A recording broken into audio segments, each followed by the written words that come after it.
E nesta quarta-feira, cercada de muitas informações, você fica muito bem informado comigo e também com Gustavo Cópia. Bom dia, Gustavo. Bom dia, Fabi Teixeira. Bom dia, Ali.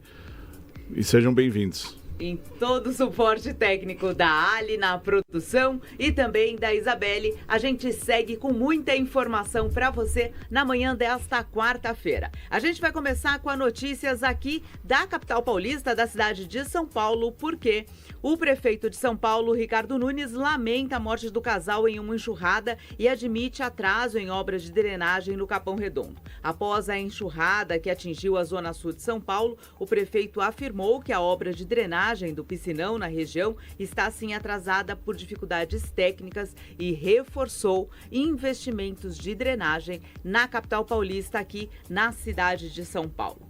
E o governador Tarcísio de Freitas, que visitaria o ex-presidente Jair Bolsonaro amanhã em Brasília, cancelou a visita e disse que vai ficar em São Paulo por conta de compromissos. O governador Tarcísio de Freitas adiou essa visita ao ex-presidente Jair Bolsonaro em Brasília, afirmou que vai pedir uma nova data, citando assim compromissos em São Paulo inadiáveis. E desta forma, esta visita tão esperada, expectativa, o que aconteceria nessa visita do governador Tarcísio de Freitas a Jair Bolsonaro seria uma negociação com relação à presidência da República ou não, ou o apoio de Tarcísio de Freitas a Flávio Bolsonaro como candidato do ex-presidente à presidência da República neste ano de 2026. Isso foi adiado, então cenas dos próximos capítulos você acompanha aqui na Guardiã da Notícia.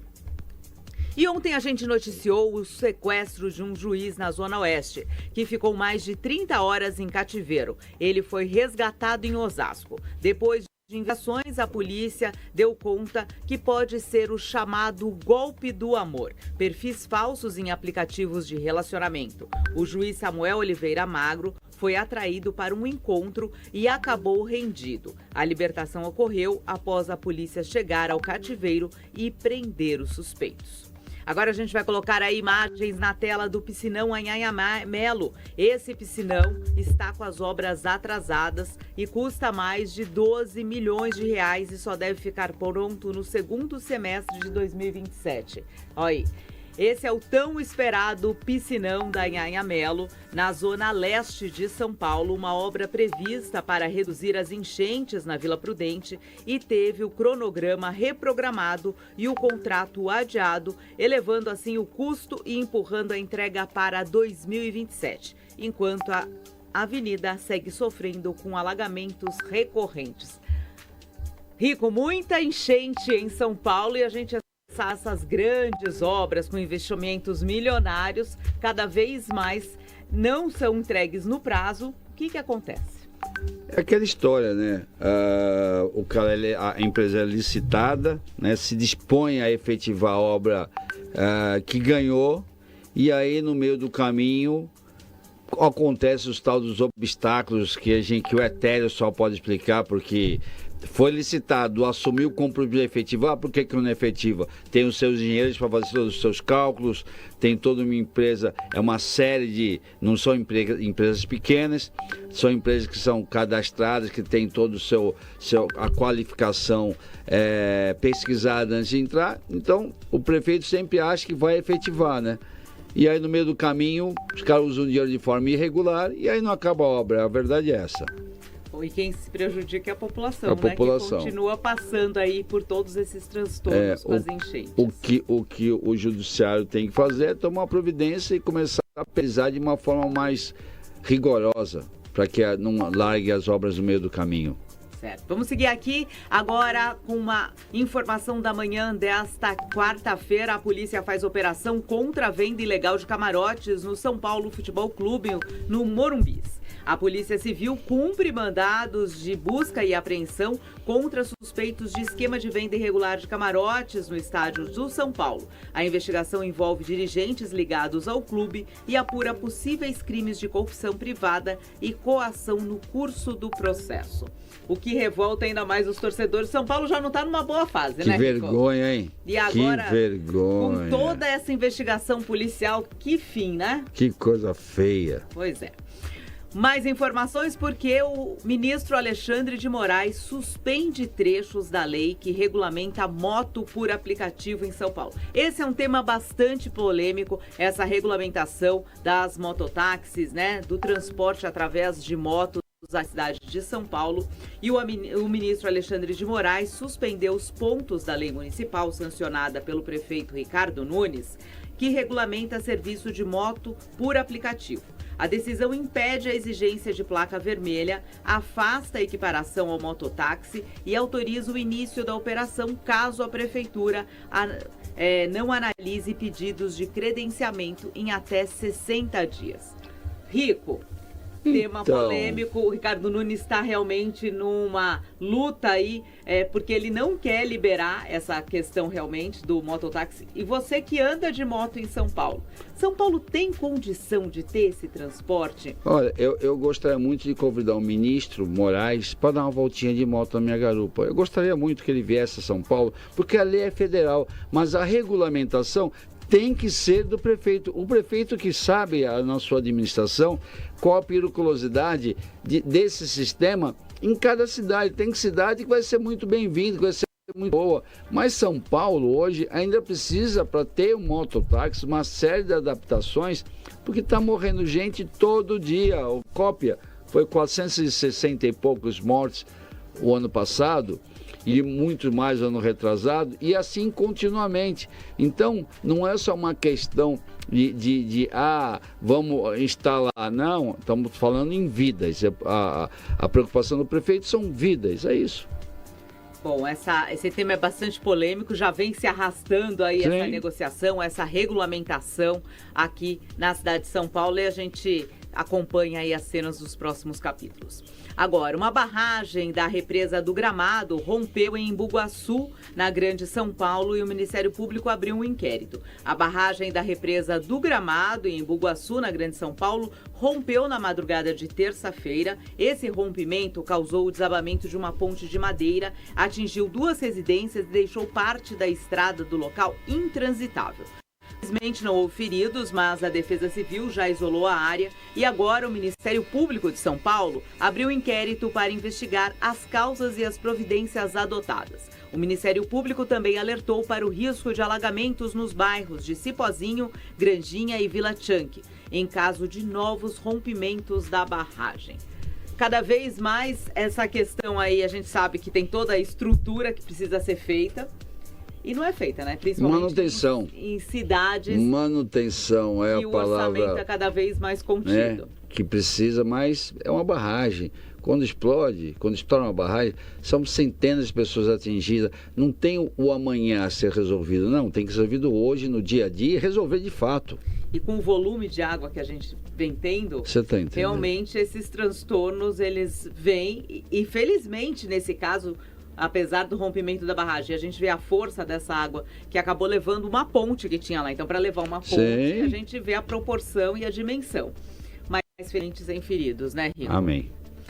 E a Justiça impede o fechamento de hotéis sociais em São Paulo. A decisão da liminar da Justiça determina que a Prefeitura de São Paulo não feche equipamentos de acolhimento social. A gestão municipal afirma que realiza um reordenamento na rede enquanto os usuários relatam precariedade nos serviços. Eu falo, o Maurício Martins, que é nosso comentarista às sextas-feiras, ele disse que o Nunes está num inferno astral. Está todo mundo interferindo aqui nas medidas dele. Você concorda? Olha, eu acho que é aquela história, né? Pode ser até que está precária, não chequei para ver, mas a gente, né? É pior sem eles, né? Com certeza, né? Precisa, né? Você está entendendo? Tá precário, vamos arrumar, né? Não vamos criticar e só bater, né? Vamos ver o que acontece sem eles, né? E agora, para você que está buscando aí uma recolocação ou está buscando uma vaga de emprego, o CAT contrata São Paulo, oferece mais de 2.500 vagas na capital. A Prefeitura promove um grande mutirão de emprego com oportunidades em comércio, serviços e construção civil. As vagas têm salários que variam conforme o cargo e também o atendimento Todo esse atendimento pode ser feito no CAT, são diversos postos espalhados em São Paulo e também no portal do CAT de forma online. Além dessas oportunidades de emprego, existe também a oportunidade de emprego temporário. São centenas de vagas para trabalhar no Carnaval 2026. Então não perca essa oportunidade. A gente está vendo aí o Carnaval de São Paulo, que já virou uma grande festa, que realmente aí atrai muitos turistas aqui na capital e virou um grande negócio. Então várias vagas de emprego aí temporárias também estão disponíveis para o Carnaval de São Paulo. Vai desfilar, Rico Santana? Já fiz isso, hein? Já? Já. O que você não fez, né, Rico Olha, Santana? Essa é a graças pergunta que não a quer Deus, calar. eu toco mesmo a minha vidinha de uma forma bem alegre, graças a Deus. Eu acho que não pode deixar de desfilar. Todo mundo tem que fazer. Tem que viver essa experiência uma vez na vida, né, Rico porque Santana? quando toca aquela painha, que é largada, é muita emoção, viu? Eu falo, eu não desfilei como o Rico Santana, mas já trabalhei muitas vezes no Carnaval, ali na Avenida, aqui em São Paulo, no Rio de Janeiro, já fiz o Carnaval de Salvador, mas independente se é São Paulo ou Rio de Janeiro, pra gente não ser bairrista aqui, né? Eu acho que a hora que a bateria passa, parece que é um coração pulsante, o coração não é? pula pra fora. É realmente uma emoção. E quantas vezes você ouvia aquela bateria e o envolvimento das pessoas? Eu desfilei pela Vai Vai. Então. Era o Betinho da Vai Vai. Foi muito alegre, foi muito legal. Foi muito e eu legal. acho que essa experiência de você sentir realmente aquela bateria e o envolvimento das pessoas, porque é uma comunidade, né? Muito. E que trabalha por aquilo, e uma vibra família, por aquilo. uma família. Então, o carnaval vai muito além daquela grande festa que a gente vê na avenida e muitas vezes a gente só vê pela televisão. Tem muitos detalhes envolvidos. Um ano de preparação para um dia de desfile. Já desfilou, Ricardo? Gustavo Cobra. Na verdade, eu fiquei só no palanque oficial anunciando e tomando cafezinho, refrigerante, comendo. Do carnaval, fala a verdade. Cafezinho do Agora carnaval. mentiu forte, né? No palanque oficial tem tudo isso de Santo André que eu participei, ficava anunciando e tinha lá os comes e bebes do prefeito, eu ficava lá anunciando. Comendo, né? E 2 horas quando passava a escola, aí eu voltava a comer, depois anunciava as autoridades, Por depois isso você voltava. Tá cheio, qual você tem que fazer academia. E eu faço, acho que não tá dando resultado. Vamos mudar o treino, é isso aí. Bom, vamos seguir daqui porque os bombeiros conseguiram resgatar 2 ciclistas após 6 dias perdidos em mata fechada em Juquitiba. Os homens foram localizados em uma área de difícil acesso, estavam bem debilitados e receberam atendimento após o resgate com apoio aéreo. Giba! A gente tem aí as imagens do Corpo de que foram Bombeiros! feitas pelo Corpo de Bombeiros. A gente acompanha aí o momento que os homens do Corpo de Bombeiros entram na mata ali, nessa região de mata fechada de Juquitiba, que é na região aí, na saída para o sul do país, e conseguem localizar esses 2 ciclistas. São 2 amigos que saíram para um passeio, acabaram se perdendo aí na rota, mas felizmente foram resgatados, encontrados pelos homens do Corpo de Bombeiros. Eles chegaram a relatar também para os bombeiros que durante esses 6 dias eles sobreviveram, né, tomando água, né, ali da nascente, e também comendo palmito, porque essa é uma região que tem muita plantação aí de palmito, e foi como eles conseguiram sobreviver a esses 6 dias no meio da mata. Você que é um atleta, né, temos que falar, que gosta de se aventurar, mas é só pelo mar? Não faz essas trilhas? Faço. Faz também? Faço. Gosto de mato. Não vai se perder, hein? Nunca. Eu nunca vou para um lugar que eu não conheço sem um guia. Esse é o segredo, então, Rico Santana? Trilha, o mato, você andou 1 metro depois do mato para dentro, você não consegue voltar. É isso mesmo. É tudo igual. Não tem referência, você perde referência, você não consegue enxergar para cima, nem para os lados, então tem que tomar muito cuidado. Muito bem. Você é da trilha também? Acho que não, né, Gustavo? Eu já fui em algumas, inclusive a última que eu fui, eu caí na cachoeira. Foi no Jeep do guia. Foi no Jeep. E tinha os lanchinhos. Foi no Jeep, uns lanchinhos. Inclusive foi em Castelhanos, na praia Ilhabela. Ali é na terra do Rio. Aí a gente subiu o Jeep 4x4 e voltamos de vela. Voltou velejando? Velejando. Aí sim, aí belo passeio. Um mar maravilhoso ali. E tem notícia na sequência quando a gente entrar no nosso bloco do Litoral Norte, porque parece que Ilhabela suspendeu aí o pagamento, por enquanto, aí da taxa de turismo na cidade. Vou perguntar isso ao prefeito. Eu vou até te pedir isso, para você entrar em contato com o prefeito, para a gente dar essa informação em primeira mão. E se ele puder, pena, eu acho que tem que pagar mesmo. E se ele pode dar uma declaração para a gente também? A grande maioria dos prefeitos, dos turistas que vão lá, é um papelão, solta lixo pelas praias. E o Caiçara que paga essa conta. Eu sou caiçara, né? Não preciso falar nada. Então, mas eu acho que é muito sobre, mais uma vez, a justiça pra gente. Isso. Pergunta pro Toninho Colucci qual que pé que fez a situação e realmente o porquê desse adiamento, porque muitas praias estão adotando realmente essa medida, né? Olha lá. Ilhabela adia o início da cobrança de taxa para turistas. A taxa seria cobrada a partir de amanhã, dia 22 de janeiro, mas ainda não há uma nova data, uma nova previsão. O valor vai chegar até R$ 140 para os ônibus. Então a gente vai entender um pouquinho o que o prefeito falou, né, nas suas redes sociais. Que essa cobrança vai ser utilizada...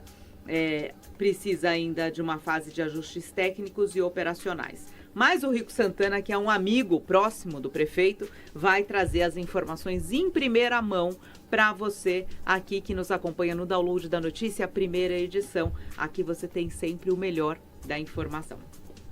Rico Santana, enquanto você tenta aí, eu vou começar aqui um bloco para a gente seguir pelo Brasil, porque também o Brasil não para, muitas informações envolvendo o Brasil. E a gente falava aí dessa condição das chuvas, né? Mostramos aí alguns pontos de alagamento, obras que precisam ser acabadas. E a previsão do IMET para todo o país coloca mais uma vez o perigo de alerta em quase todo o país nesta quarta-feira. O Brasil enfrenta um dia de instabilidade com chuvas intensas associadas e, segundo o IMET, quase todo o território nacional está sob alerta, em destaque para as áreas de Goiás, Espírito Santo, Minas Gerais, Rio de Janeiro, em nível máximo com risco de volumes elevados e também transtornos com alagamentos, enxurradas e deslizamentos. O Sul é a única região sem avisos meteorológicos. Nesta quarta-feira, a orientação é que evite áreas alagadas, redobre a atenção em morros, encostas e sempre que se colocar em perigo ou ver uma iminência de perigo, acione a Defesa Civil pelo 199 ou o Corpo de Bombeiros pelo 193. Agora vamos falar de Brasília. O Resort Toffoli vira alvo de polêmica após denúncia de jogos com apostas e também blackjack. Uma reportagem apontou que o resort em Ribeirão Claro, no Paraná, construído pela família do ministro Dias Toffoli, seria uma estrutura de jogos com máquinas e também jogos de cartas de apostas em dinheiro, incluindo o blackjack. A prática citada como irregular no país. O texto relata ainda a ausência de controle de entrada e menciona que o ministro não respondeu aos questionamentos. A defesa do comprador nega irregularidades e afirma que os jogos seriam autorizados para a loteria estadual e que mesas de cartas seriam para a diversão dos hóspedes. Esse é um outro tema bastante polêmico no Brasil, né, Rico? Eu acho que a ideia inicial foi muito boa, porém tem que ter alguns ajustes aí, Regulamentação, né? Regulamentação rápida e séria, de uma forma séria e de uma forma eficaz. Eu acho que está carecendo dessa resolução, está bagunçando. Nesse sentido aqui, ganha dimensão e vira manchete dos jornais por conta do envolvimento do ministro Dias Toffoli. Viu que São Paulo vai fazer 12 hospitais através do benefício do jogo, né? Então tá aí, ó. Eu acho que é uma iniciativa que pode servir para o Brasil inteiro. Isso, você, a partir do jogo, né, se existe essa possibilidade, tudo muito bem regulamentado, porque a gente sabe que o problema do jogo é o vício no jogo. Claro. Né? O quanto isso é regulamentado e quem vai ter acesso a essas, não só plataformas de jogo, mas a gente sabe que existem muitos cassinos clandestinos no Brasil. Isso aí é uma prática que acontece. Então, por que não regularizar e fazer desses impostos um benefício para a população? Porque evitar é impossível, porque agora com os aplicativos você joga em qualquer lugar do mundo, andando sentado na sua cadeira. Então, já que não tem como segurar, pedir, vamos regulamentar e fazer com que esse imposto traga benefício para a cidade e para as pessoas. Simples. Bom, vamos lá falar desse caso no Maranhão que vem atraindo a atenção de todos, que é a questão do desaparecimento de Ágata, de 6 anos, e Alan, de 4, que já completa 18 dias no quilombo de São Sebastião dos Pretos, em Bacabal, no Maranhão. As buscas seguem com grande mobilização e varreduras também extensas, mas ainda sem vestígios de onde mais de 1.000 pessoas envolvidas nessa busca. Pois é, você viu a mobilização da comunidade? E são do quilombo. Estão acostumados com a mata, eles saíram para buscar maracujá. Ali, ó, do lado. E aí na saidinha, entrou na mata, 2 crianças.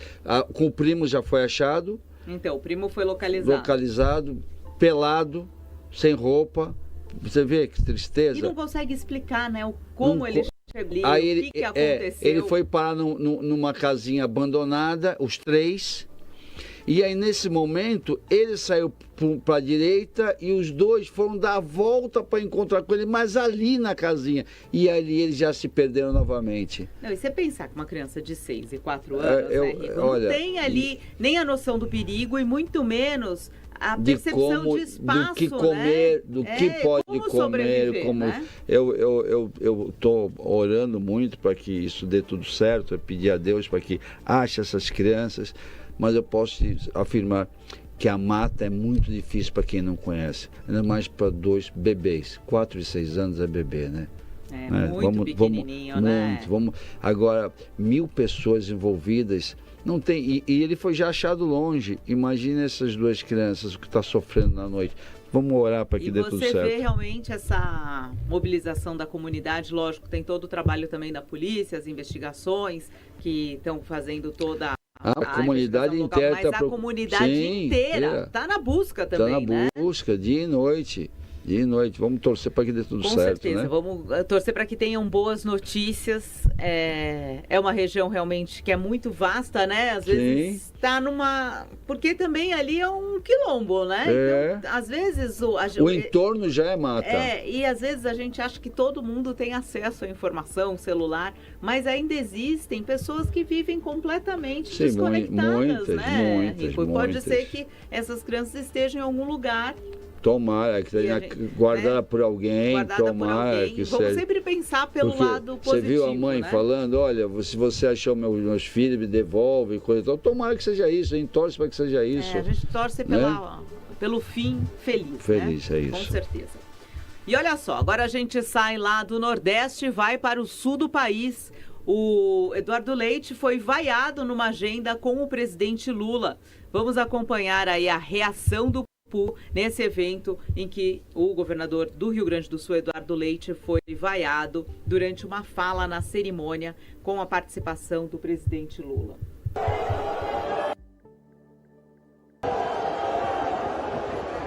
Muito boa tarde a todos. Pessoal, este é o amor que venceu o medo? Não, né? Então vamos respeitar.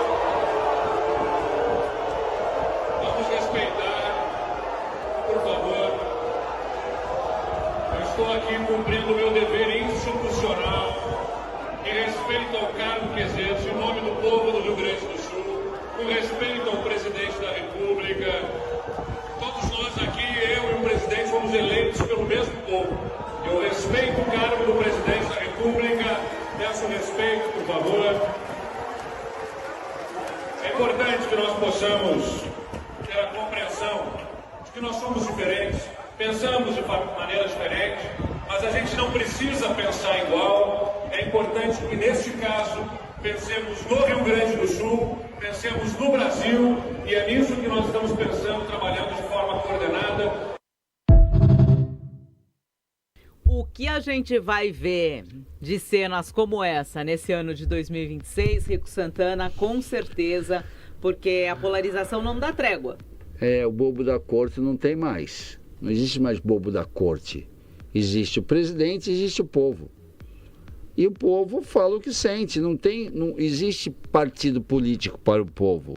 Existe o político que atende a necessidade do povo e o que não atende. E contra isso não tem o que discutir.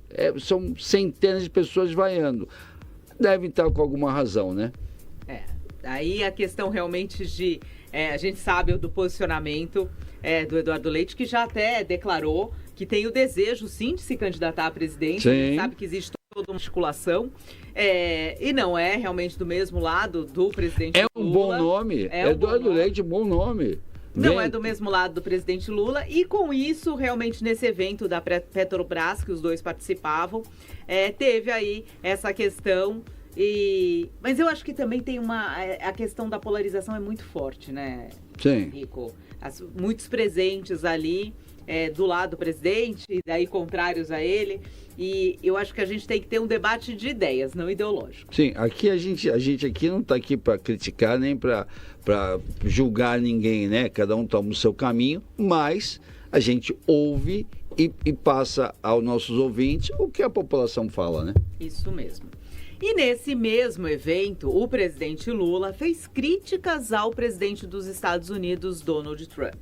Ele disse que o presidente dos Estados Unidos, Donald Trump, quer governar o mundo pelo Twitter. Nem existe mais Twitter, mas pelo presidente Lula ainda é Twitter. E na agenda do Rio Grande do Sul, ele fez essas críticas por conta do presidente Donald Trump usar as redes sociais, uma forma realmente de afirmar ali os desejos dele, até porque ontem, quando foi feito esse pronunciamento, uma das postagens mais polêmicas do presidente Donald Trump foi quando ele fez uma imagem com inteligência artificial em que ele aparece cravando a bandeira dos Estados Unidos na Groenlândia. Um tema que a gente vai tratar aqui no nosso noticiário internacional, toda a repercussão com relação a isso, já que a Groenlândia já se prepara realmente para uma possível invasão dos Estados Unidos no território. E a gente sabe que esse ano, a gente começou o ano falando de Venezuela, essa foi a imagem, olha lá, Rico. Polêmica, onde Donald Trump vai dando os seus sinais e vai fazendo a sua comunicação aí pelas redes sociais. A gente começou o ano falando de Venezuela. De repente, a Venezuela foi colocada de lado por conta da Groenlândia. A gente já teve todos os protestos, toda a situação tensa também no Irã. O mundo não dá trégua. A gente só está no dia 20, né? 21. Então, nós começamos hoje pela manhã falando exatamente isso. O mundo está enlouquecido, né? E a gente teme muito pelo caminho que isso está tomando. No dia depois da invasão na Venezuela, eu estava aqui comentando que os grandes potências estão predando a sua necessidade para continuar a grande potência. E hoje isso aí é mais realidade do que nunca. Nós estamos à beira de uma terceira guerra mundial, está na esquina aí, e aqui nós estamos falando em carnaval, né? Eu acho que a nossa preocupação é muito maior, mas eu vou voltar aqui à fala do nosso presidente da República, falando sobre Trump. Desnecessária fala, fora de contexto, desinformado, porque como você falou, nem Twitter existe, entendeu? Mas no momento que o Brasil está numa situação muito difícil perante o mundo, negociando tarifaço e outras coisas com os Estados Unidos, sendo chamado por um concílio da paz, onde o único imperador é o Trump, mas que hoje ele demonstra a sua vontade de invadir qualquer país que seja contrário à sua vontade, eu acho que foi desnecessário. Ele podia falar coisas que pudessem levar uma mensagem melhor do que essa. Com certeza. Um outro posicionamento, porque O mundo está tenso com relação a essas relações. O próprio presidente da França vem se posicionando com relação aí a Donald Trump, que também falou a respeito do Macron.